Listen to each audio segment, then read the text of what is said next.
And welcome in to the Third Round Reversal Podcast, Episode 4. Brett Malamud here with Zach Malamud. Zach, how are you doing today? I'm doing great. Ready for another great episode. All right. We've been diving in division by division, and we've got a few here, the NFC West and the NFC South. Let's start out in San Francisco as we take on the NFC West. And a little bit of quarterback controversy. Not quite sure who the starter is going to be, with Brock Purdy going down towards the end of last season and Trey Lance, the rookie, going down at the beginning of last season. Zach, let's go through the San Francisco 49ers.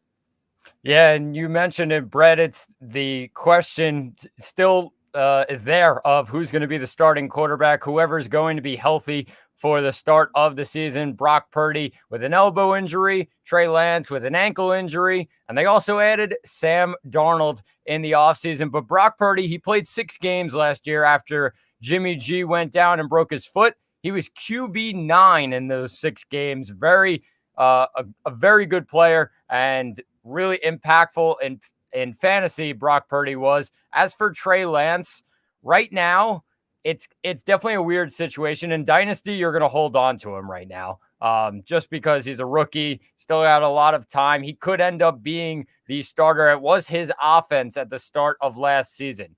I think it's going to be Trey Lance's offense if he's healthy. So right now, you got to hold on to him. I'm pretty sure, like I said, that Trey Lance is going to be QB1. As for Sam Darnold, he played 6 games last year for Carolina, was QB17. He's got to be the third guy in line. I don't think he's on a fantasy radar this season. Maybe 1 or 2 games. You maybe have him in Dynasty just in case Purdy or Lance is not ready yet. But I think Lance and Purdy are right on the border of starting quarterbacks in redraft if they're starting, just based on how many weapons there are in this San Francisco offense. Kyle Shanahan is going to come up with a bunch of different things, and both of them are mobile.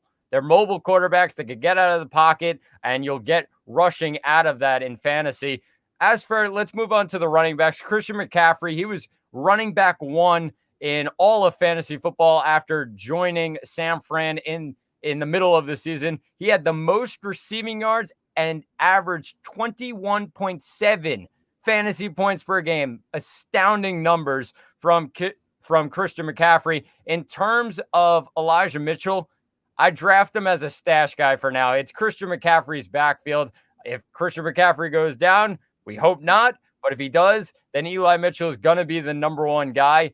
But anything after that, I think he's a stash guy for now, especially in redraft. In Dynasty, I'd look to see what you can get for Eli Mitchell. There's a lot of value out there, especially because he's that stash guy behind Christian McCaffrey. If you can find a good value trade, definitely look to trade Elijah Mitchell. Let's move on to the wide receivers, though. Brandon Ayuk, he finished wide receiver 15. And before Deebo Samuel got hurt towards the end of last season, he was wide receiver 23. I think they're both wide receiver 2s going into this season. And looking at tight end, George Kittle, the number 2 tight end behind Travis Kelce, in my opinion. He had 11 touchdowns. I think that's great numbers, exactly what you want in this San Francisco offense. 21 plays over 20 yards. I mean, those numbers speak for itself. He had only the 8th most receptions by a tight end. But if he gets those long plays, and like I said, 21 plays over 20-plus yards, I mean, Kittle's going to have another great year.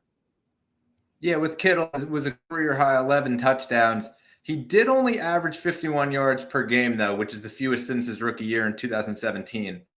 But I still think, yes, of course, with the upside and the way that the tight end market goes in fantasy, you have those couple guys that are up towards the top, the high-volume guys, and I think he's one of those borderline top 5 guys just based on the touchdown upside alone.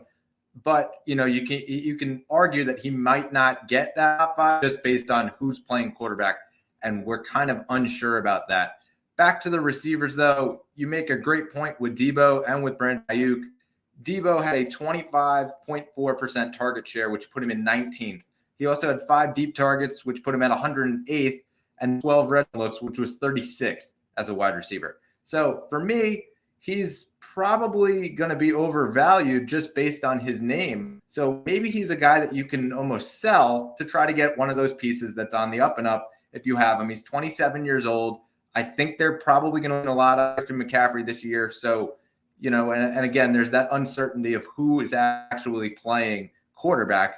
And the fact that they brought in Christian McCaffrey also doesn't exactly help when it comes to Deebo's rushing ability, which they really used him a ton before McCaffrey got there, and that kind of added that value for him. So for me, it's almost like I wouldn't call him a flex. I'd call him probably a wide receiver 3, and he has the upside to be a wide receiver 2. With Brandon Ayuk, he's a different story. He had 8 touchdowns, which was 11th among wide receivers, 113 targets, over 1,000 receiving yards. He's more intriguing to me because just of the fact that you can get him a couple rounds later and probably get the same value that you're getting for Deebo. So he's probably a higher end, wide receiver 3, same thing, but that wide receiver 2 upside just based on that he scores a lot of touchdowns. And so that's a guy I probably would try to buy in Dynasty as opposed to selling Deebo before his value goes up later this year. As far as McCaffrey goes, roll him out. He's your running back 1. I mean, no questions asked. And as far as the rest of the list goes, you have Darian Price, you have Jordan Mason, Juszczyk. I'm probably out on all 3 of them. It's, Elijah Mitchell's the handcuff guy, and you grab him just in case of that injury. Those other guys won't really make an impact unless McCaffrey goes down.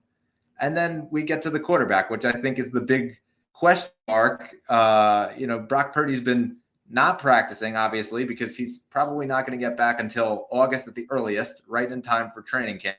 And with Trey Lance, he's been getting the quarterback 1 reps over Sam Darnold in the OTAs. With Lance, it's an interesting case because he played the first game in the monsoon against the Chicago Bears, didn't have that high of an output, and then he got hurt in week 2. So he's still unknown. He's a former 3rd overall pick, high value sleeper with legs. He's got legs, and we kind of saw him do that in week 2 before he went down. I think that if he can replicate that, he's probably a good candidate down the road. So he's probably a guy you have to hold in Dynasty, of course, because he's only 23. I'm probably not selling him right now, just based on the fact that he is an unknown, but he could potentially become something really big. I think it's a little too early to figure out what exactly his redraft value would be. For me, if it's Purdy, I'm probably not taking Purdy in a redraft. He's probably not a candidate for me. But at the same time, he's probably one of those like quarterback 20s, right thereabouts. If it's Lance, there's the upside that it's higher.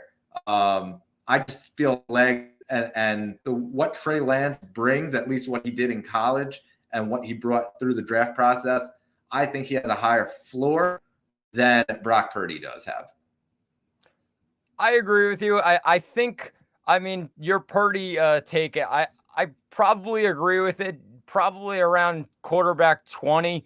However, like I said, in those 6 games, he was quarterback 9. Of course, there's a lot of other quarterbacks and things that go on. But in this offense, he has every weapon you can ask for. So those guys are going to get him his points. Like I said, Christian McCaffrey had the most receiving yards of any running back in fantasy football when he was in San Francisco. So looking at that, Brock Purdy's going to get those points from that. It's going to be a different story if Lance is there as well. The rushing upside of Lance is a little bit bigger than Purdy's, in my opinion. But, Brett, I think we're back to Christian McCaffrey being the consensus number 1 overall pick in fantasy football. We took a year off. We had Jonathan Taylor. I think Christian McCaffrey definitely took his spot back at number 1. Yeah, I think that's pretty solid. As long as McCaffrey's healthy, he's the running back 1. No questions asked. And unfortunately, though, for him, the question mark has always been his health. As long as he stays healthy and he's out there, he's number 1. I don't think there's any real question. Yeah, no doubt about it. So now we have a running back with a question mark, and it's Kenneth Walker. As we go to the Seattle Seahawks, Kenneth Walker can an amazing start to his rookie campaign, and then he went down with a season-ending injury. And now it's interesting because they bring in Zach Charbonnet, and we're not totally sure on what their workloads will be. Yeah, it's definitely a weird situation in Seattle. Of course, the ceiling of Charbonnet is very high. A really talented player coming out of UCLA. But you mentioned Walker's injury. He missed 2 games and was still running back 18, over 1,000 yards, 21 rushes, over 20 yards. That was the most of any running back. He's a really good RB2. I think even with Charbonnet there, of course, there's still a question of who's going to get the job. I think it's Walker's job right now until Charbonnet ends up taking it away from him. But right now, I think a solid RB2 Walker is, because, I mean, he showed last year over 1,000 yards and some big playability. He's definitely a guy to look out for if he is that lead back in Seattle. As for the quarterback, Geno Smith, what a surprise last year. He finished quarterback 5. I mean, I think he's on the border right now of quarterback 1, quarterback 2. I would definitely go there just based on the numbers that he was able to put up last year. And they've only added players. They didn't lose anybody. They only added guys to that offense. So looking at that, I mean, it's a great year for Geno. I'd probably take him as just on the fringe of a starting quarterback 1 in redraft leagues, maybe a 12-team league. Then he's the quarterback 1 for you, maybe the 12th or 11th quarterback taken. Let's move to wide receivers, though. And Tyler Lockett was a beast last year. He finished wide receiver 13. DK Metcalf, wide receiver 16. Both these guys, I think they're also wide receiver 2s. I mean, you can go either way. They're just going to take targets away from each other. That's the one thing that you'll have to worry about. But Lockett had 3 more touchdowns than Metcalf, but Metcalf had a ton more targets. That definitely goes with the big playability of Tyler Lockett. It's going to get a lot more deep balls than a guy like DK Metcalf that'll get some slants and try and work his way up the field. But the big acquisition in the offseason, they drafted Jackson Smith-Njigba out of Ohio State. He's the top wide receiver prospect, in my opinion, and definitely should be the number 1 wide receiver taken in Dynasty. I would probably take him a little bit later in redraft. Probably he's a bench guy for now, just based on, Lockett as well as Metcalf are going to get a ton of targets this year. As for tight end, they got Noah Fant. He was tight end 17 last year. There's lots of receivers. Noah Fant's a backup in my mind. Yeah, totally agree on Fant. I think he's a non-factor. They're probably going to end up running more 3 wide receiver sets than they will with 2 tight end sets. So I really think that with, Disley, Fant, probably leave them on waivers. If you need a streamer later in the season, we'll get to that when we get to it. And if Fant is, a viable option, then, you might be able to pick them up then. But as far as the receivers go, I think that to me is, one of the big questions here. And obviously we'll get to the running backs in a second. But as far as who is wide receiver number 2, because I think it's pretty solid that DK is going to be number 1. But as far as Lockett versus Njigba, I'm not really sure who's get more targets, because Lockett might come out when JSN's in, and JSN might go in when Lockett's out. I'm curious to see what happens when there's only 2 receivers on the field and which guy that is. As far as Lockett goes, he was 2nd in the league in open rate behind Deion Johnson, finished as a top 20 receiver. And so, he's probably still a high-end, wide receiver 3, if not low-end wide receiver 2. He does have that deep ball upside. We've seen that. And, it's one of those guys that if he strikes early, probably is a guy that I would personally sell if I had him in a dynasty league, just based on, what the future looks like out there. As far as JSN goes, I think he's going to end up as the number 2 receiver in this offense, just based on draft stock alone. I think he's going to be more volume-based. I think he's going to get more targets. I think he's going to get more catches as a result. If he can leak in the DK's touchdown numbers, I think it's probably a pick that in draft leagues, you could probably get him around the 8th through the 10th round, depending on where your league values him. He's probably going right around there. I also think he's, as you said before, he's the top receiver for me in dynasty drafts. I'm not sure how much longer Geno will actually be there. And obviously they're going to then look to replace the quarterback position. And, if they go younger, we'll see what happens. But, for the meantime, I think that right now he is the number one receiver in dynasty drafts. As DK goes, though, I think he's a very high-end wide receiver, too, with potential of wide receiver 1 numbers. He was only wide receiver number 17, which is amazing because he really was – it was unbelievable in the red zone.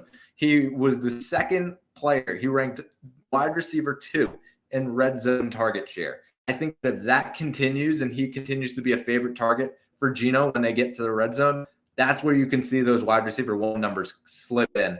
So DK, if you want to draft DK, you're going to have to go up and get him. As far as the running backs go, though, it's Kenneth Walker and it's actually, and I don't see DJ Dallas even having any sort of impact at all. I think Kenneth Walker is really going to be the guy, and Zach Charbonnet, he'll mix in here and there. I still think that Kenneth Walker is going to be the guy who is run show. He was running back 8 from week 6 to 17 after Rashad Penny was placed on the IR, and he was also running back 9 when he missed those games. If you remove those 2 games that he did miss, and I did misspeak before, he did come back after the week 13 and 14 injury. He averaged 16.4 fantasy points per game, which would have made him the running back 8 in points per game. So Charbonnet, second round, it's a little iffy. His specialty, though, is receiving. And so, there's the question mark of whether they're going to use the receiving back in that regard. To me, it's still, I would take Kenneth Walker. I wouldn't panic sell him if you have him in Dynasty. I know that a lot of people are doing that right now. Don't panic sell him. Just ride the wave. And so with Charbonnet, again, Pete Carroll's history is interesting, though. The team drafted Rashad Penny in the first round in 2018. But they also picked a guy in the 7th round who was their leading rusher in 2018, 2019, and 2020. That was Carson. So if you're looking at picking Charbonnet in your rookie draft, he's probably your back end first, early second. Just then, I think his value is still there. I think he will get his touches. Plain and simple. He'll score touchdowns just based on, screen passes and what they can draw up to get him involved. That said, I think in redrafts, he's probably a good mid-round sleeper just for the upside potential. I think it's going to be one of those like a Kareem Hunt almost, where who's going to be running between the backs, who's going to be running between the tackles. But when they need that off chance, they can use that 1-2 punch. A. Dillon kind of did that a little bit in Green Bay as well, where he wasn't valued so far below AJ or Aaron Jones. And I think that you'll kind of see that kind of a value there. And then we finish up with Geno Smith, who won the Comeback Player of the Year. He led the NFL completion percentage. I mean, I don't know where it came from. We're both located in New York, and we watched him all the years for the Jets and struggling and all of that. And he was amazing. I mean, but it was nobody saw him coming. People thought Drew Lock was going to be the starter heading into last season. There was that battle during training camp, and then they named Geno the starter. So unbelievable story. He finished quarterback 5, as you said before. And, while it might not be wise to bet on him to repeat that performance, I still agree with you that he's probably one of those low-end quarterback 1s, high-end quarterback 2, probably the reasonable expectation. He's a very strong quarterback if you have him as your second quarterback, though, in Superflex. And then if you grabbed him in Dynasty, listen, I grabbed him on waivers, which was insane. And so, ride the wave. Just ride the wave. He's 32 years old. If you get an offer on a trade that's just ridiculous, then you have to take it. Superflex obviously has that kind of a value for a quarterback, but as far as it goes, ride the wave with Geno. Yeah, completely agree. The one thing you said, I'm curious about. Lockett had the most touchdowns. He had 9 touchdowns as a wide receiver. You said you think Smith and Jigba is going to end up maybe taking that number 2 spot at wide receiver in Seattle. I mean, I'm a little, I'm just a little confused of just like Lockett's value. He had 9 touchdowns. He was probably Gino's favorite target to throw the ball and get touchdowns in the end. I don't know, how far do you think he's going to drop? Or is Smith and Jigba just going to take a big jump up? Yeah, well, again, I think that with JSN and his volume, I think he's going to be more of a volume receiver rather than Lockett. Lockett will get his big strikes like he always does. But it was just a few seasons ago that Lockett was only getting big strikes, and he was only known for, half of his fantasy points, I believe 2 years ago, came from 6-yard bombs. And so, when you take that into account, and then you also factor in the case that JSN was a first-round pick. And that Pete Carroll's not going to just burn a first-round pick. He's going to use him. And so I think that that's where the difference lies. And then, of course, there's DK, which DK is your number one guy.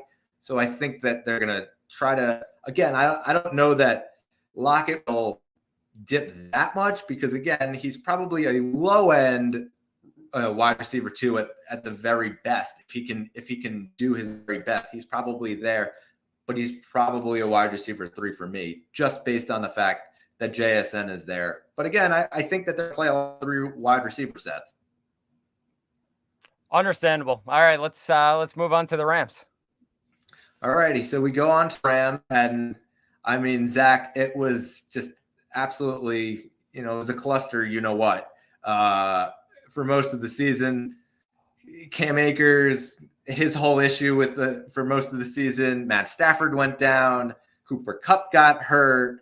And so, it's kind of a rebuilding year for them, I think. Yeah, I completely agree with you. Stafford played until week 11, then went out with injury last season. And in those 11 games, this guy was only quarterback 25. He had the top wide receiver in Cooper Kupp for those first 7 or 8 games that Cooper Kupp was healthy. And he was only quarterback 25. I think he's a backup. I mean, quarterback 2, probably in that 20 range, I would say. I wouldn't be running to get him just based on he has one huge target, and that's Cooper Kupp. The last 3 weeks of the season at running back, Cam Akers was running back 2. What a comeback after he got benched. We didn't know if he was going to play. Oh, it was a waste of a draft pick. People probably dropped him after he wasn't playing. But the last 3 weeks of the season, running back 2, I mean, that's a great sign coming into this season. I still won't draft him too early because I was one of those people that drafted Cam Akers early. I know you did the same, Brett. Yep. I wouldn't be running to get him, but I think he's a low-end running back 2 right now. Maybe middle of the pack in running back 2. I probably that's where he is. But as we speak, Kyron Williams and rookie Zach Evans, they have them right behind them. And that might turn into something else. We never know with Sean McVay. He could throw in whoever's at running back. He could come in and take some of Cam Akers' touches there. So I wouldn't be running to get Cam Akers. But looking at the wide receiver room, 8 healthy weeks. Cooper Kupp, wide receiver 2, like I talked about. He's going to get a ton of receptions. His value really just depends on his health. But there's really nobody else in this wide receiver room that has a ton of value. Van Jefferson, Ben Skoranek, Tutu Atwell, nothing really crazy when it comes to fantasy there. I'd maybe Skoranek, a late round flyer, because I think he's probably the wide receiver 2. I think Van Jefferson's more of a deep threat. Skoranek will get his touches from Matt Stafford, probably a late round flyer at best. But the other guy is Tyler Higbee at tight end. He finished tight end 6. I think he's a low end tight end 1 to start this season, just based on he did have some good touches and a lot of receptions that made him tight end 6, but a little bit low on touchdown production. I think a lot of that's going to go to the running backs as well as Cooper Kupp. So Higbee, like I said, low end tight end 1.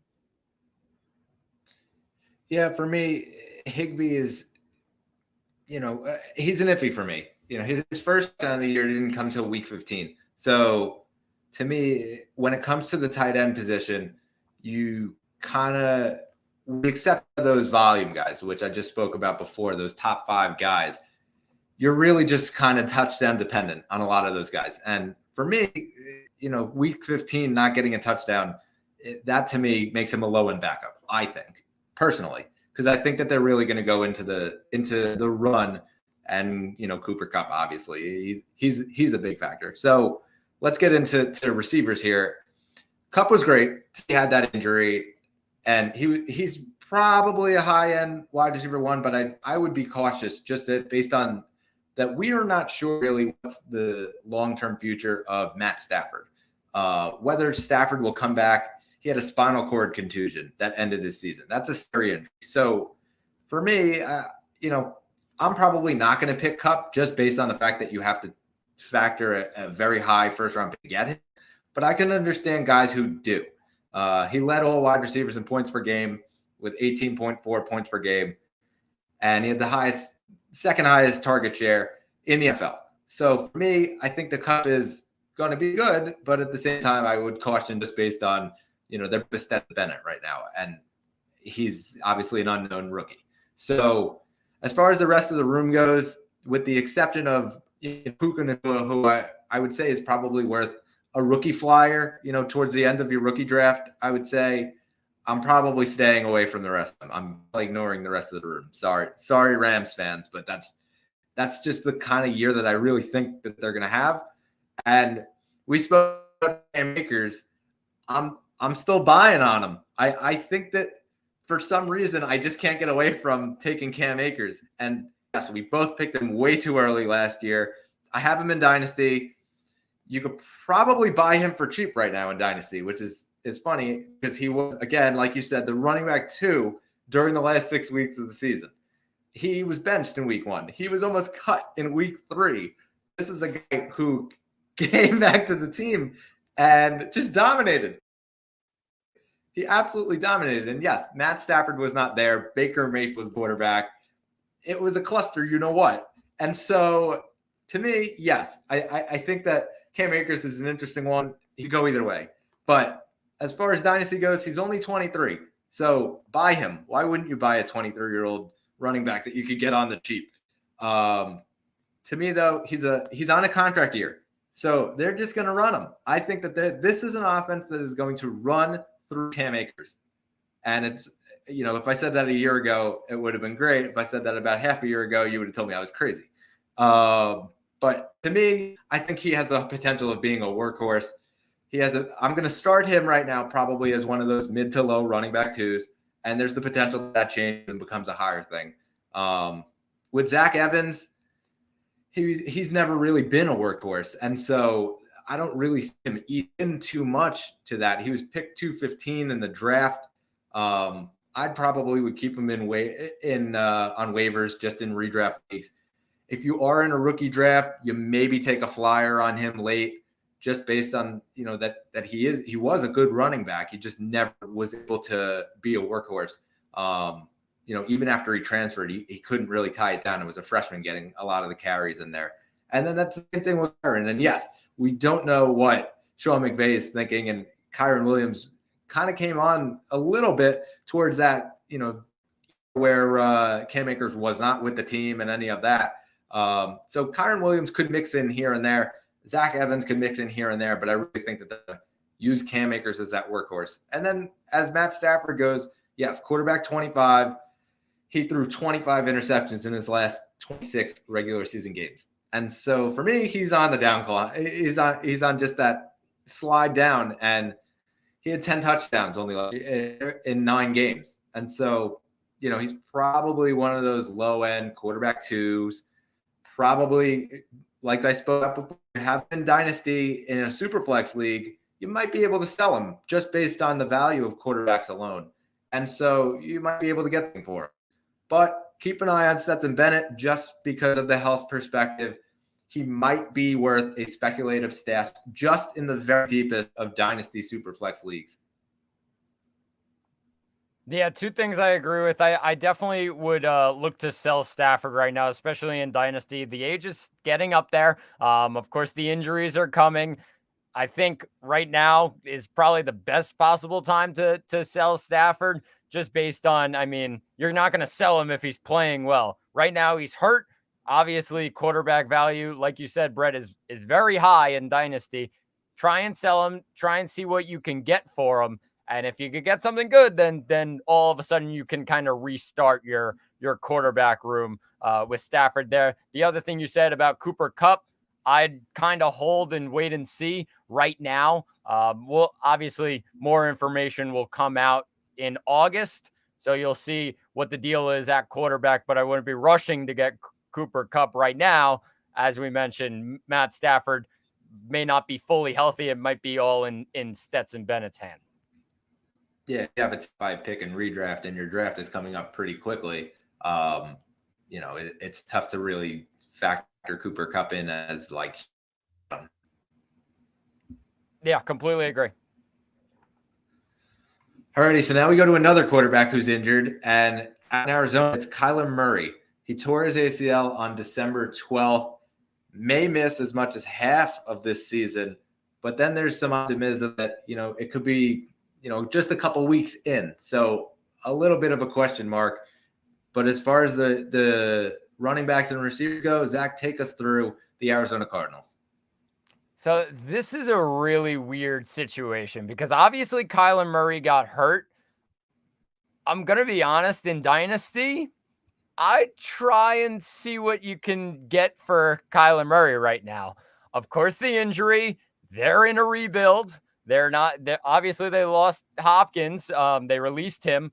They're trying to figure things out. They're not that great of a team right now. If you can get some great value for Kyler Murray, why not take it? I mean, obviously he's young and yes, there's potential, but I feel like you can get somebody better than Kyler Murray in the future and see what kind of value you can get right now in Dynasty for a guy like Kyler. I wouldn't be drafting Colt McCoy in redraft. Would definitely grab him in Dynasty. He's probably going to be quarterback 1. We'll see how long that is for based on Kyler's injury and if he's coming back or not. When it comes to running backs, Connor hurt his ankle mid-season last year, and he came back. The guy was running back 4 in the last 8 games of the season. I wouldn't feel too comfortable with him as a running back 1, but he's definitely a high-end running back 2. He's definitely got the value. They're going to rely on him a ton this year, especially if they don't have a fully healthy quarterback. I mean, looking at the wide receiver room, Hollywood Brown, before he got hurt, he was wide receiver 5. Without a solid QB, though, I think Hollywood's probably a flex option at best. It's very hit or miss right now with the wide receiver room. Rondell Moore and the rest, I think, and the rest of the wide receiver room, probably boom or bust. Michael Wilson's a rookie there. So is and Greg Dortch, was there last year. Coming back for another year, they also added Zach Pascal from Indianapolis. It's very hit or miss, boom or bust with this wide receiver room. Not really too many guys you can trust. Ertz, he got an ACL and MCL injury in week 10. I mean, if Ertz is there, he's a low-end tight end 1, but I don't know if he's going to be back. There's still a question mark if he's going to be there. As for Trey McBride, the backup, I think he's a backup in redraft, especially if they don't have a quarterback. Even without Ertz, I still think he's a backup. Not a ton of value there at tight end. Yeah, and I think it really starts with who's playing quarterback just for this entire team, and with the exception of James Conner.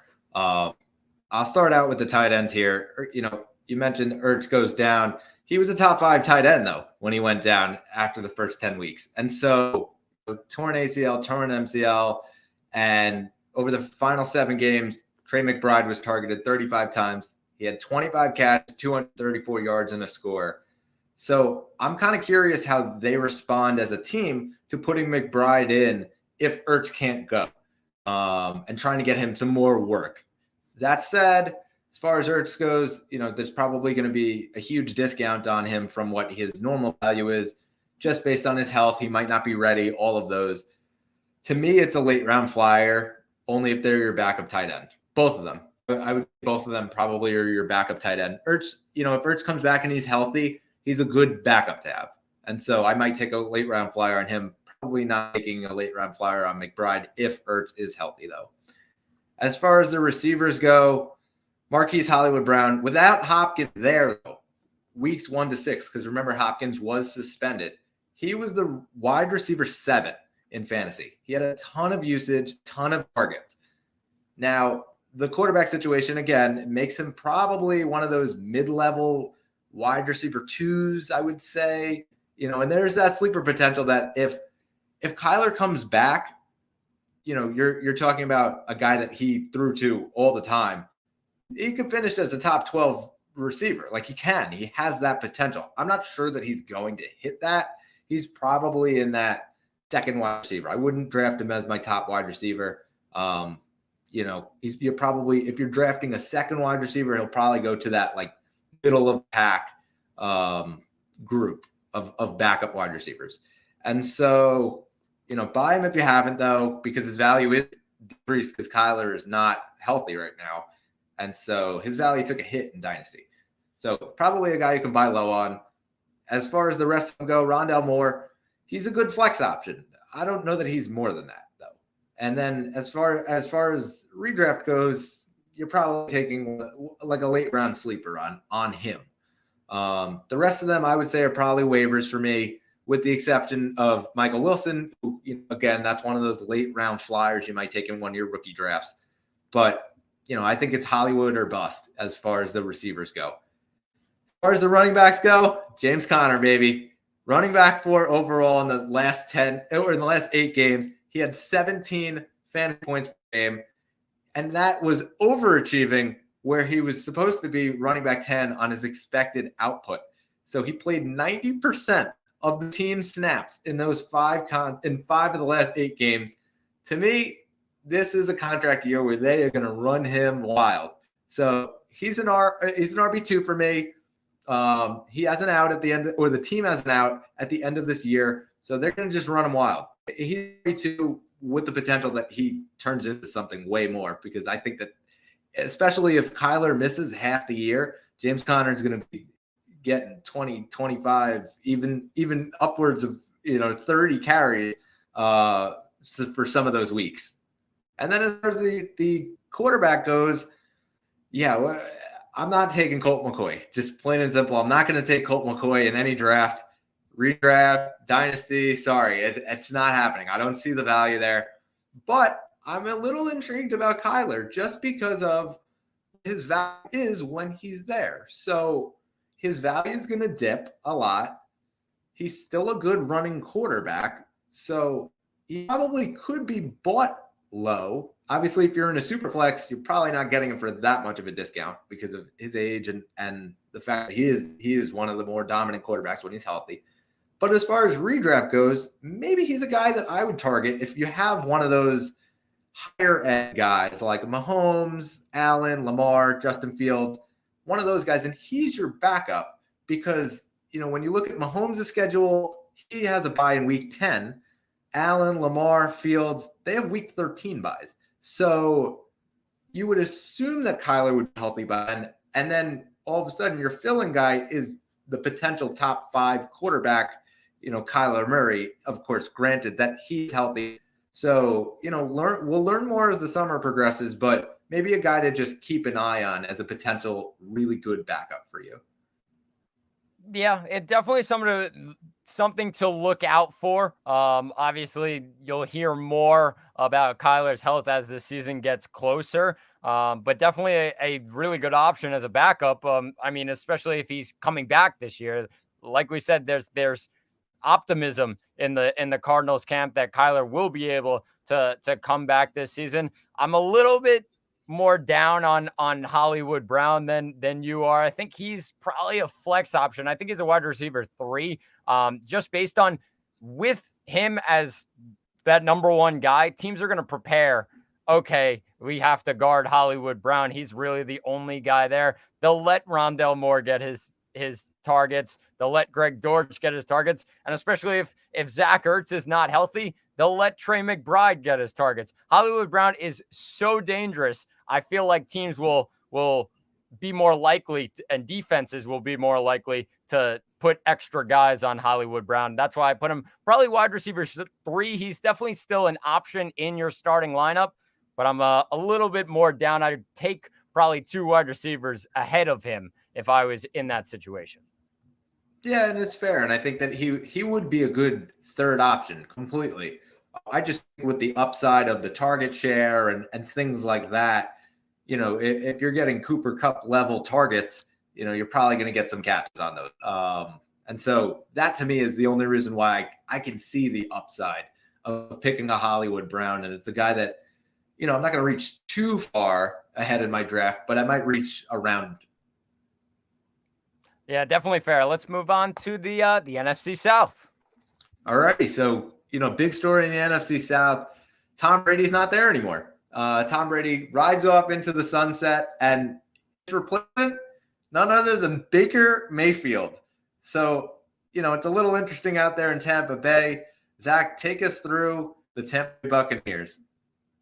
This is one of the teams that probably I think had like the biggest downgrade from last year to this year. I mean, it's a sneaky find in Baker Mayfield. The one problem, he is horrendous when it comes to accuracy. I wouldn't be drafting him until probably really late in redraft, back end of backup quarterbacks. And if you want a third quarterback, you maybe hang on to him. I would be keeping him on my radar in Dynasty, though, because he probably will be that starting quarterback. Still a question there of who's going to win that battle. As for running back, I'm not very high on Rachaad White. He reminds me, I feel like he has the type of ceiling that Jerick McKinnon had for that good stretch last year, a very good receiving back, but you didn't see a ton of rushing ability from Rachaad White. Obviously, they had Leonard Fournette there, so I don't know what the ceiling is right now with Rachaad White when it comes to his rushing ability. His receiving ability is near the top of the charts. A very good running back when it comes to PPR and getting those receptions out of the backfield. Definitely a guy to look out for. Evans and Godwin, I think this year it's the same as always, even without Tom Brady at quarterback. They're high-end wide receiver 2s in my mind. They're just going to be taking touches away from each other. But those two guys are the top targets. They're going to be throwing the ball. Of course, accuracy is a problem, like I mentioned with Baker Mayfield, but they're still going to get those targets. They're going to get the receptions. Like I said, high-end to probably mid-tier wide receiver 2s on both of them, I would say. Russell Gage, late-round flyer. I don't think there's a ton just based on the question at quarterback. And like I said, those top 2 guys, Evans and Godwin. When it comes to tight end, stay away from Cade Otton. Keep him on the waiver wire. No need to even come close to him. Yeah, and I think that Cade Otton's value kind of was created by the fact that Tom Brady loves throwing to his tight ends. And, so for me, yes, I agree as well. Like Cade Otton, I'm probably not going to keep him much longer in Dynasty, just from the sense of that, he's probably not going to get the ball. His value is going to tank. So I would leave him on waivers. And then as far as the receivers go, I mean, for a team that you said was such a downgrade, I thought you were going to be a little more pessimistic than I'm about to be. Evans, week 17, he had 10 catches, 207 yards, 3 touchdowns, and everyone's like, oh my God. That said, he only finished in the top 15 of wide receivers 3 times. That was one of them, and then he finished as wide receiver 1 early in the season with another one mixed in. So for me, I think the top that he can even be is probably one of those low-end wide receiver 2s. I don't see the upside because I don't know how accurate the quarterback is going to be. And yeah, he'll go up and he'll get his, but there'll be a couple weeks that he takes over. I'm not sure he's going to be consistently great. That said, there's rumblings about what his future holds and stuff like that. And we'll get into potential trade talk later in the season. He might not even be there if they start to go into this rebuild, like everyone's kind of saying that they might. The uncertainty really scares me, though, when it comes to Chris Godwin. To me, I'm not sure how much upside he has, because even heading into last season, he was a little bit uncertain of what he was going to be, and take Tom Brady out of the equation too. So I'm not sure how much upside he has in general. To me, I think he's probably a wide receiver 3 with a little bit of upside to be one of those low-end wide receiver 2s also.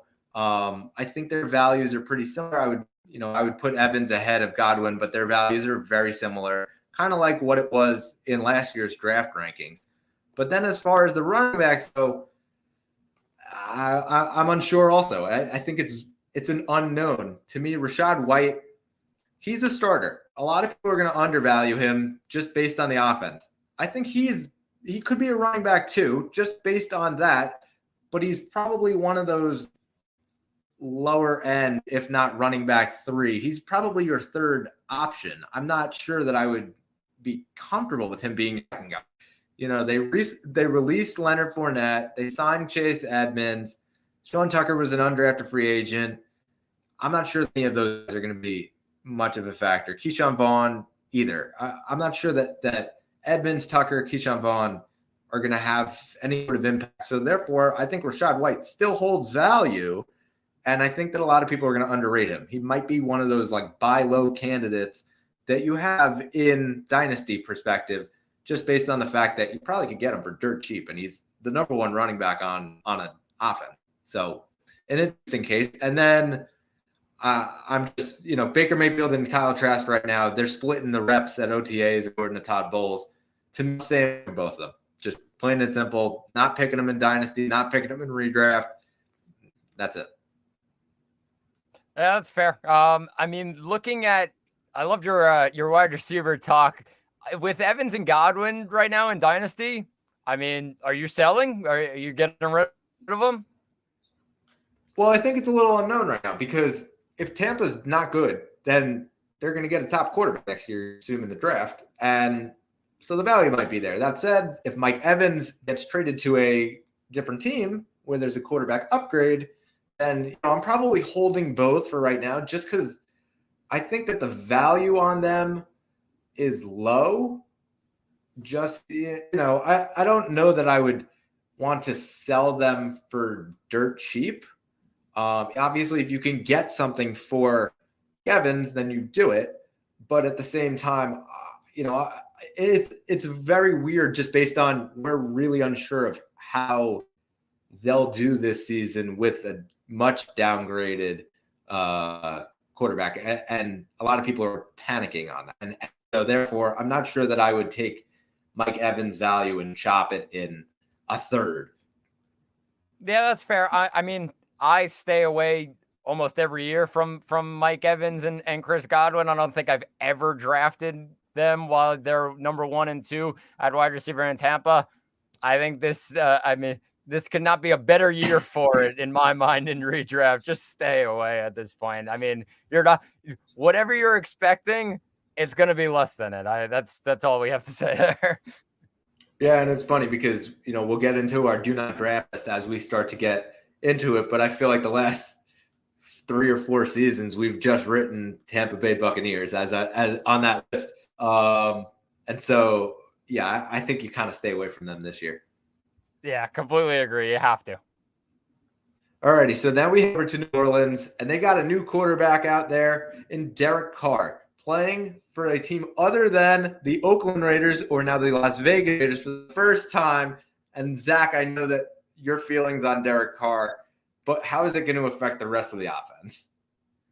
So there's the positives about Derek Carr, which is it could be a heavy passing offense, and there's a lot of targets that can be going out with Derek Carr as QB1. When it comes to Derek Carr himself, he was QB 17 last year. He's a solid backup, as always in redraft. Wouldn't take him as your starter. Don't do it to yourself. He's not going to be QB1 numbers. He'll be QB2. You'll throw him in for a week or 2 if one of your guys goes down or a bye week. He's that kind of quarterback. I think he's a QB2 in Dynasty, though. You're probably super flex league. He's going to be that guy for you. just based on he's going to be the starting quarterback. So you're going to want his points instead of leaving him on the bench. I would hold on to Jameis Winston in Dynasty, just in case something happens to Carr. Obviously, a very experienced quarterback in Jameis. If Derek Carr struggles, Jameis Winston can very easily come in. So hold on to him in Dynasty. End of your bench right now. When it comes to running backs, though, I will be completely honest. I'm super worried this year about Alvin Kamara. Super worried. He was running back 16. He had 4 touchdowns last year. One game, he had 3 of those. Just one game.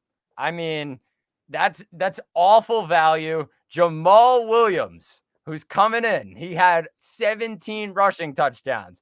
And if you don't think that Jamal Williams is coming in to take all of Alvin Kamara's touchdowns, Alvin Kamara, I'm very worried. I'm probably going to end up staying away from him throughout this year. I'd hold on to him in Dynasty. I think it's just this year is going to be really bad just based on they have Jamal Williams there. But redraft, I'm staying away from Alvin Kamara. When it comes to wide receivers, I think Olave is a solid flex option right now, but I also think he's definitely someone to watch out for because I think he might fall in drafts.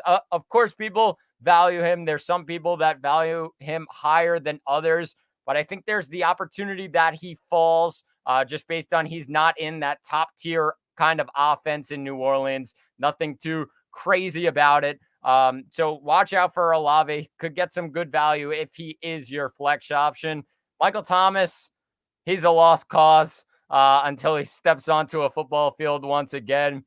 Taysom Hill, he's a flyer. I wouldn't do anything more than that. Of course, he had a ton of touchdowns in this offense.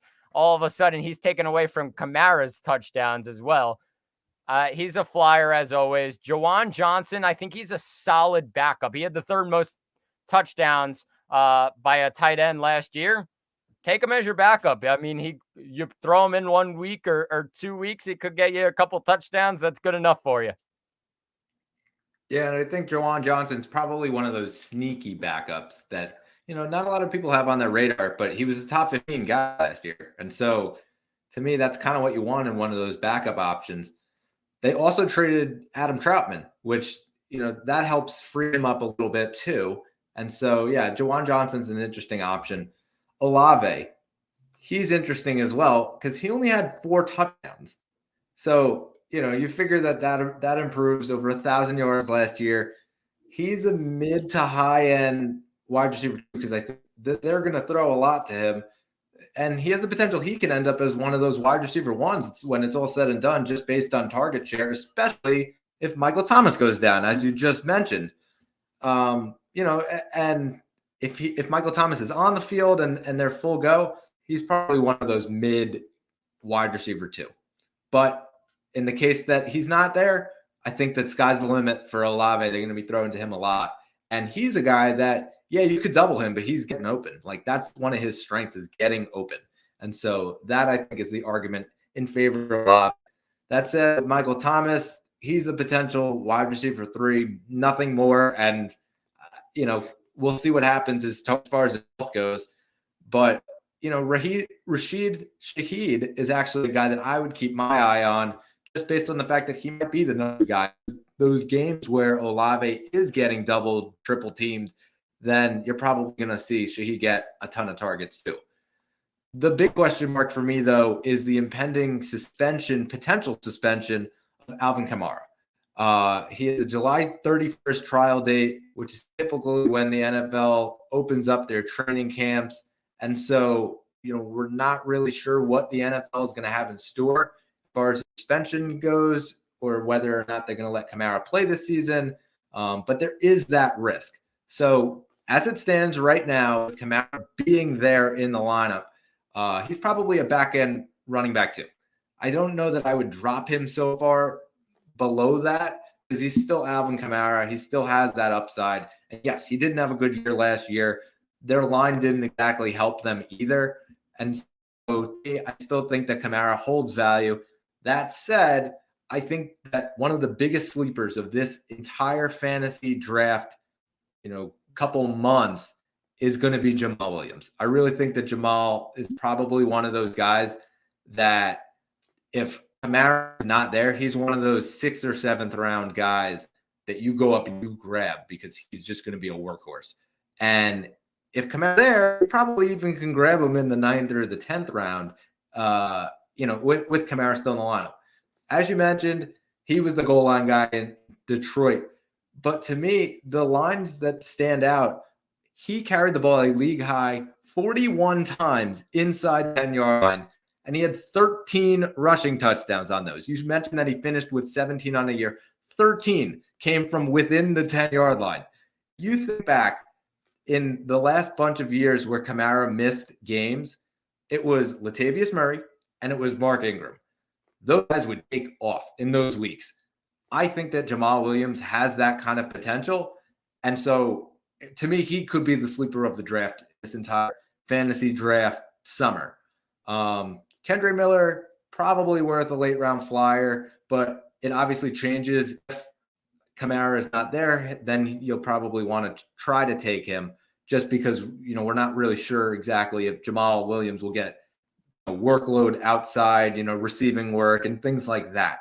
But as far as Kendre Miller goes, I would keep an eye just based on the impending suspension or potential not suspension of Alvin Kamara. And then the Carr thing, his interception rate was the highest of his entire career last year. His completion percentage was the lowest of his entire career, or lowest since his rookie year, rather.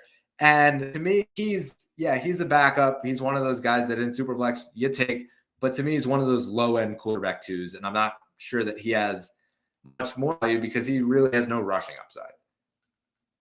Yeah, I completely agree with you. The one thing about Jamal Williams, I agree with you. He's going to be a very heavy sleeper. I got to watch out for based on what happens with Alvin Kamara. And even if they do have Kamara, like you said, Jamal Williams still has that crazy value because of how many rushing touchdowns came last year with him. 17 of them, like you mentioned, 13 inside the 10.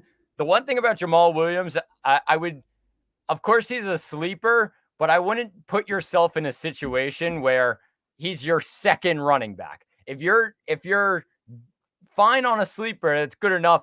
He could be your third running back, but you can't really, especially if Kamara is there, he should not be your running back too. I know that, he's very likely to get those rushing touchdowns, but you don't want to have to rely on a guy like that because he still is Alvin Kamara. And of course, like I said, I'm staying away from him, but he still has that fantasy value that he can go out for a week. He had 6 touchdowns one week 2 years ago. It just out of nowhere, he can do stuff like that. I wouldn't be drafting Jamal Williams as your running back 2. If you get a running back 3, great option in Jamal Williams. Yeah, I agree. And I think that it's one of those, a lot of players take their running back in their first 2 rounds. And that's where you would probably try to target, somebody like a Jamal Williams, where you have him in there in the flex option and the potential that you stick him in there as your second running back. Yeah, I completely agree. Let's move on to the Panthers. All right. So we got 2 teams left and both of them made high picks in Atlanta and Carolina in this year's draft. Let's start with Carolina here. Bryce Young and a bunch of weapons. And Zach, take it away. Bryce Young and a bunch of weapons. I mean, this guy is the number 1 quarterback in Dynasty in my mind. I don't have an argument for CJ Stroud or Anthony Richardson ahead of Bryce Young when it comes to Dynasty. This guy should be the first quarterback off the board, no doubt. I don't have a problem with you taking him as a backup in redraft. You could definitely just take a shot on him if he goes off this year, which a little unlikely just based on still young and trying to get used to the NFL. But take him as a backup, hold him on your bench. If he has a great week, then all of a sudden you got a really solid backup quarterback in Bryce Young. When it comes to running back, he's got a really strong running back in Miles Sanders. He was running back 15 last year when he was with Philadelphia. And in a very crowded backfield, I think he again is a solid running back 2 option. He was in a crowded backfield last year and put up those numbers at running back 15. Solid RB2 with Bryce Young as his quarterback. As far as the wide receiver room, Adam Thielen, wide receiver 30 last year. I think he's a solid flex option, maybe a low end wide receiver 2, but not too much there. He is the number 1 option for Bryce Young this year, and he might go to him a lot, but I think this team's going to focus a little more on the running ability and the rushing ability of Bryce Young along with Miles Sanders. I think that's what they're kind of going to focus on this year. But like I said, a solid flex option in Thielen. He was down a tiny bit from a couple of years ago to last year. I'd still have some trust in him. He's going to get those touchdowns. When it comes to Mingo, I'd probably draft him middle of the rounds in Dynasty. A solid option there, maybe 2nd round, 3rd round. Just grab a solid wide receiver and maybe you could build that chemistry with Bryce Young as the years go on. When it comes to Chark and Terrace Marshall, I think they're backups at best, and that's really it when it comes to Chark and Marshall. Carolina barely used their tight ends last year. That definitely stood out. I'd probably stay away from Ian Thomas, and I'd probably also stay away from Hayden Hurst when it comes to redraft value.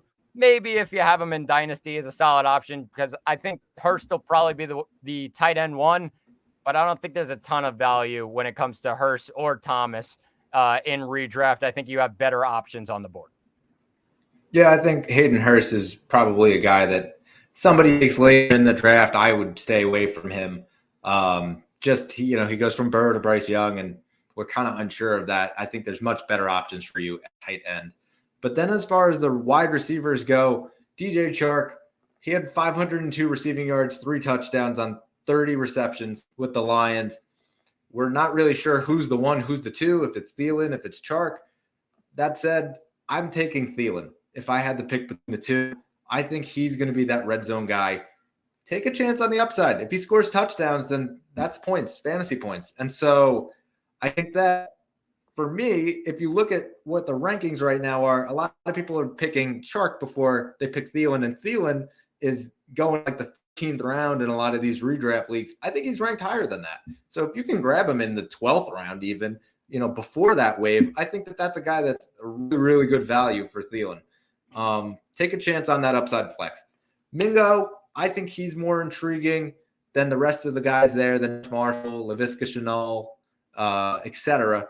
I think that that's a later round guy that you might want to take in a redraft league. He's probably worth probably like a low 2nd to a high 3rd in a rookie draft, just based on the fact that they did spend some capital on him to get him at pick number 39. He's a big physical guy, and if all of a sudden he meshes with Bryce Young, he will become one of those red zone threats and score a lot of touchdowns as well. So I think there is some upside there.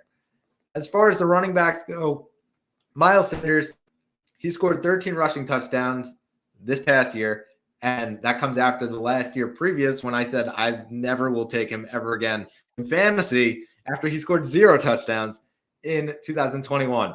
His carries inside the 10-yard line, it ranked among the top 5 in running backs, which is amazing considering the fact that everybody said, oh, Jalen Hurts is going to take away all the carries. And sure enough, there with Miles Sanders getting a lot of carries. He gets paid 4 years, $25 million. And I think that this is a potential that he could become a full-blown workhorse running back with an expanded receiving role from what he had over in Philadelphia. Right now, I'm probably going to rank him as a low running back 2, though. He has the potential to rank for that higher running back 2 based on the receiving upside. And then as far as Bryce Young goes, we spoke about it a ton in that episode 1 where we went through the draft and each pick, and you guys can catch that episode in our feed. And to me, though, Bryce Young's number 1. He is number 1 in Dynasty. I think that in a super flex league, you can argue that he's probably the 2nd pick behind Bijan Robinson, who we'll get to in a minute, but he should be the first quarterback pick. And, a lot of people right now are pointing at Anthony Richardson over him. the history of the rushing quarterback, the longevity. I think that right now, if I'm putting them in a redraft league, Bryce Young he can be a solid quarterback 2 for you right away. And, you don't really have that concern over injury. I know a lot of people are saying, oh, his size, he's going to get hurt. I don't see that. Bryce Young's a really protective quarterback. He knows how to properly shield himself, and he's been doing it, and he's been taught to do it based on his size. I think Bryce Young, though, probably is a solid level quarterback too. Yeah, I completely agree with you. I think it's a mistake if people take anybody else at the top quarterback position in Dynasty. I really do. I think Bryce Young showed you everything that you needed to see while he was at Alabama to tell you that he is the number one guy. And you watch the other guys in college. Of course, Richardson struggled a tiny bit while he was at Florida when it came to accuracy. And then CJ Stroud, I talked about decision-making was a bit of a problem. But looking at Bryce Young, he's got to be the number one guy. Yeah, totally agree. And so now we go to a guy who we know is the number one guy, at least we think we do. It's Bijan Robinson out in Atlanta. And is this the year that Bijan becomes the first overall pick in every rookie draft? And then, we spoke a little bit about redraft, but there's going to be guys that take him number one, right? Yes, there definitely is. Right now he's the number one pick in Dynasty, especially in a super flex. You got to take Bijan Robinson at number one. Of course, if you need a running back, if not, then you probably trade down. You're going to get great value because a lot of people want Bijan. When it comes to redraft, middle of the first round, I think that's where he slots in. We talked about that on our first episode, just ranking him among those top running backs. I think he's middle of the first round, a pretty solid spot for him. At running back, behind him is Tyler Algier. Stash him. I think Bijan's going to be the number one guy, but you never know what's going to happen. And Algier could be the top guy out of nowhere. Cordarrelle Patterson got some solid touches last year. With Bijan there, though, I think that kind of comes to an end in this offense. Here or there, Patterson can come in for some type of gadget play or who knows what Atlanta can come up with. But it's Bijan's backfield, and that's pretty much it. Looking at quarterback, I'd probably grab Ritter and Heineke in Dynasty. I'd stay away from them completely in redraft. No doubt about it.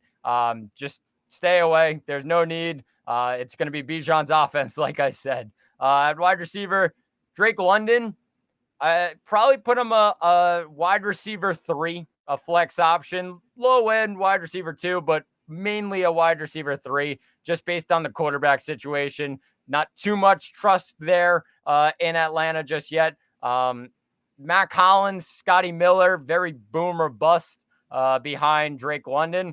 But the big guy that all the questions are going to be about, that guy at tight end, and that's Kyle Pitts. He finished tight end 33.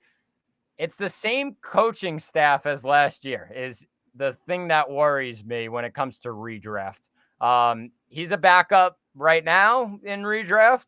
If anything changes, then hopefully you're able to get him if he starts to get hot. You kind of see what happens in Dynasty.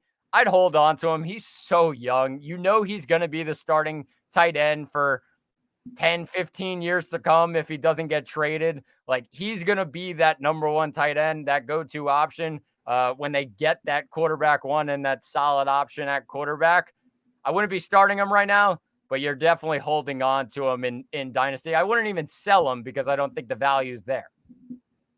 Yeah, I agree. I think that it's probably a guy that you could buy low on even, because I think that a lot of owners are panicked about him or frustrated about him. And so to me, I think that, yes, the future for him is very, very, very high.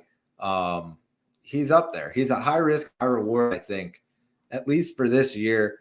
And, he's not practicing right now in OTAs. And I think that also kind of leads to, if you're going to trade for him now, don't trade for him in August. But it's a guy who has the potential to be a top 5 guy. And, as you kind of look through their weapons that they have from a pass catching standpoint, there's not much there outside of Drake London. And so, there is the potential that he still could be that. And I'm a little intrigued by that. I would probably say it's, Kelsey, Andrews, Hawkinson, probably Darren Wall be there, Goddard. And then you can probably argue between him and Kittle. I probably would take Kittle, but I would probably put him right after that. Just, you can make the argument. So he's 6 or 7, though, based on whatever you say in that. So he still probably is your tight end one. If you're not the first to the table to grab a tight end, he's a good option to have just based on the fact that I'm not sure how many pass catchers they're really going to be able to utilize this year in that high of a capacity. I'm not sure that Jonnu Smith really adds much, and he didn't really do too much when he was over in New England. But, Pitts, I'm banking on the fact that he's going to be better than he was last year, because I don't know that he could have gotten any worse. That's fair. Right now for Pitts, I mean, if you're going to draft Pitts, I'd draft a solid backup. You got to draft a solid backup. Maybe draft a backup a little bit higher than you would have wanted to. And then it might work out. You could even draft 2 starting tight ends if you really want to, and kind of roll that way. But I wouldn't be. He's not really near the top for me, and I wouldn't go really any higher than 7th, 8th round, probably. I don't know. Yeah. And I think that's probably where he belongs. When that next wave of tight ends all kind of goes, that's probably where I wouldn't by any stretch reach for him any higher than that. But as far as the pass catchers go, Drake London, who I just mentioned, he had a great year, but he really underwhelmed. He was, wide receiver 43. He had the 5th highest target share, though, of any player in the NFL. 2nd highest target per route rate among wide receivers. He was, though, in the last stretch of the season, he was wide receiver 20. He didn't score a touchdown, though, and he was wide receiver 20. So a little bit of upside there. I think in redraft, he's probably a low-end wide receiver 2 at the best, and he's probably in that 6th to 7th round range. There's the potential he could push to the upper level just based on the fact that there's really nobody there other than Kyle Pitts, I think, with the exception of, the dump-offs to the running backs. I think that's probably another guy you could buy low on for one of those frustrated owners from last year. He had a really good year. He did. And the numbers really don't show that, or the fantasy points don't show that. But at the same time, he had a good year. And so I think that'll continue to improve, especially as Desmond Ridder gets more comfortable. And then there's the potential that, Desmond Ridder might not be the long-term future there. So grab Drake London now. He showed that he is talented. That said, this is going to be the Bijan show. Just like you said, I think it's going to end up finishing like McCaffrey, Eckler, Bijan. In that order, one of those 3 guys is going to take over. It very well could be Bijan. He's the number 1 pick for me, though, in all the rookie drafts.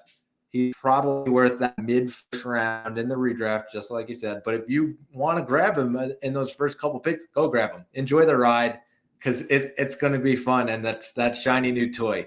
I would say make sure, just based on the workload, grab Tyler Algier as your handcuff. Please do it, because Algier was really good. His dynasty value absolutely tanked when they picked Bijan Robinson.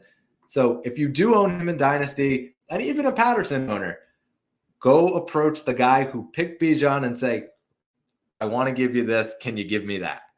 And see if you can somehow get a trade, because otherwise I'm not sure how much value Algier and Patterson have.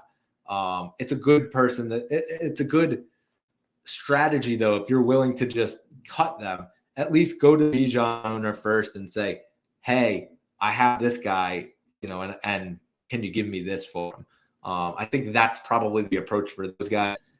But, as far as Algier goes, I wouldn't pick him as a standalone guy. If you don't have Bijan as a handcuff, I probably would take him, though, if I have Bijan, just based on you want to have that handcuff guy steady. And then as far as the quarterback goes, listen, Ridder is probably one of the weaker starting quarterbacks. He had 4 regular season starts as a rookie. He completed 63% of his passes. He had 6.2 yards per attempt, threw 2 touchdowns and 0 interceptions. So to me, it was okay, but it wasn't anything that was going to blow you out of the water. Oh, we have to get Desmond Ridder. It's going to run very interesting because, again, there's multiple running backs that are going to have to get the ball. You'll see a lot of dump offs, and you'll probably see a lot of those Kyle Pitts, kind of 5-yard over the middle routes. That's where I really think that Desmond Ridder could somehow up his fantasy value. For me, he's a streaming option. There's the chance that he leaps into the top 20 because they're probably also going to make Ridder run a little bit. Just the way that, they draw up those gadget kind of plays that you were talking about with Cordero Patterson. You'll probably see a lot of read options with Bijan also, where they're going to pretend to give it to Bijan and then just kind of have him bootleg the other way, Desmond Ridder. So I think that's where his value is. But to me, he's a streaming option. Yeah, I completely agree with you. And I agree on the Bijan thing. Just go and get Algier right now. The value is very low. Go get him. See what you see. It's probably not going to be a ton, but just to stash him just in case behind Bijan. It happens all the time when a rookie running back's drafted. You got to go get the stash guy and just make sure at the back end. Yeah, and to remind, it's June, and so grab them now. Don't grab them in August. If you're making those trades, grab them now while the value is not as high as when it will be as we approach training camp, and all of a sudden a report comes out, oh, Algier's getting a lot of the workload, and then you're like, wait a minute, what's going on here? Algier's value is going up again. Grab him now. His value is probably the lowest it'll be, but just make sure you have that safety net. Yeah, completely agree. That'll do it. All righty. And so that'll do it. We went through all the teams. We got the AFC West and the AFC South next week, and then we've hit all 32 teams. Yeah, big question. Who's going to be the number one option in Kansas City? Ton of targets there. Who's going to be the number one guy for Patrick Mahomes? Yeah, I might have to think on that one because, it's interesting to say, all the different options he has. And I think the number one pass catcher will be Travis Kelce when it's all said and done. Good take. Okay.